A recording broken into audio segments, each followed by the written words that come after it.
বন্ধুরা কেমন আছেন সবাই? আমাদের এগ্রিকালচার বুক চ্যানেলে সবাইকে স্বাগত। আজ আমি আলোচনা করব যে আলুর প্রথম স্প্রে কি করবেন।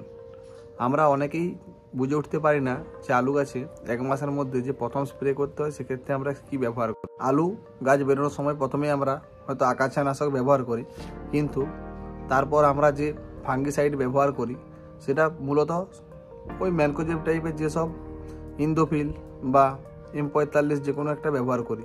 আলুতে প্রথম যে ফাঙ্গিসাইড ব্যবহার করি তার সাথে আমরা কি করি, যে কোনো একটা পিজিআর ব্যবহার করি, যে পিজিআর দিলে গাছ বাড়ে ও শিকড় বাড়ে। কিন্তু এমন কি ফাঙ্গিসাইড বা ধাসার ওষুধ আছে যে ওষুধ ব্যবহার করলে আপনার আর পিজিআর বা ভিটামিন ব্যবহার করতে হবে না। ফাঙ্গিসাইড আছে যেগুলো দিলে আর পিজিআর বা আপনাকে কোনো রকম ভিটামিন ব্যবহার করতে হবে না, কিন্তু সেগুলোর দাম কিন্তু অনেক বেশি। হয়তো ট্যাঙ্কিতে 140-50 টাকা খরচ পড়ে যাবে, কিন্তু ম্যানকোজেবের সমান দামে এমন কোনো ফাঙ্গিসাইড আছে যেটা দিলে আপনার আর পিজিআর ভিটামিন ব্যবহার করতে হবে না? অবশ্যই আছে। যদি বলেন কি, সেটা হচ্ছে পপিনেব। পপিনেব দিলে আপনার আর পিজিআর বা ভিটামিন দেওয়ার দরকার নেই, কারণ পপিনেবে আছে জিঙ্ক, আর জিঙ্ক দিলে কি হয়, গাছের শিকড় ও গাছের বৃদ্ধি হয়। আগের ভিডিওতেই বলেছিলাম জিঙ্কের অভাবে গাছের পাতা হলুদ হয়ে যায়, আবার জিঙ্কের অভাবে আপনার কী হয়, গাছের পাতা ছোট হয়ে যায়, আবার পাতা কুঁকড়ে যায়।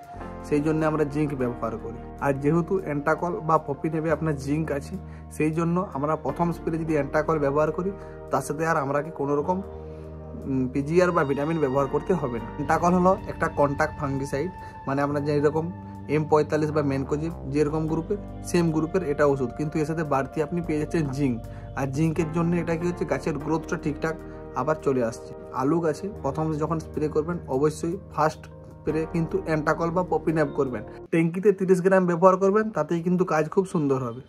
আমরা পপিনেব বলতে মূলত আমরা অ্যান্টাকল বুঝি, কিন্তু অ্যান্টাকল ছাড়াও আবার অন্য কোম্পানির পপিনেব আছে যেগুলো আপনারা ব্যবহার করতে পারেন। অনেকেই আবার বায়ারের অ্যান্টাকল সবখানে পাওয়া যায় না বলে কিন্তু অনেকেই কিন্তু প্রথম স্প্রে পপিনেব করতে পারেন না। আপনারা সিগজেন্টার অ্যাকরলি এটা ব্যবহার করতে পারেন।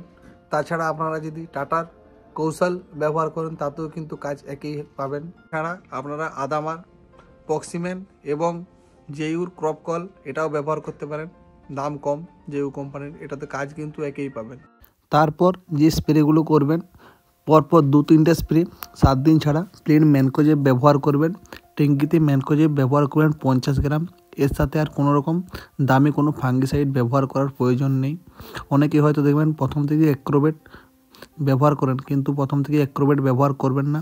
অ্যাক্রোবেট প্রথম থেকে ব্যবহার করলে কি হয়, আলুর ফলন অনেকটাই কমে যায়। ম্যানকোজেব ছাড়া আপনারা রেডোমিল গোল্ড, কিলাক্সিন বা কার্বনডিজিম ম্যানকোজেব বা সাইমোক্সিন ম্যানকোজেব ব্যবহার করতে পারেন। 45 দিনের পর থেকে আপনারা প্রতি 15 লিটার জলে ম্যানকোজেব 50 গ্রামের সাথে 10 থেকে 12 গ্রাম অ্যাক্রোবেট ব্যবহার করতে পারেন, তাতে কোনো রকম সমস্যা হবে না। ভিডিওটি শেষ পর্যন্ত দেখার জন্য অসংখ্য ধন্যবাদ। যদি ভিডিওটা ভালো লাগে থাকে আমাদের চ্যানেলটি সাবস্ক্রাইব করতে ভুলবেন না।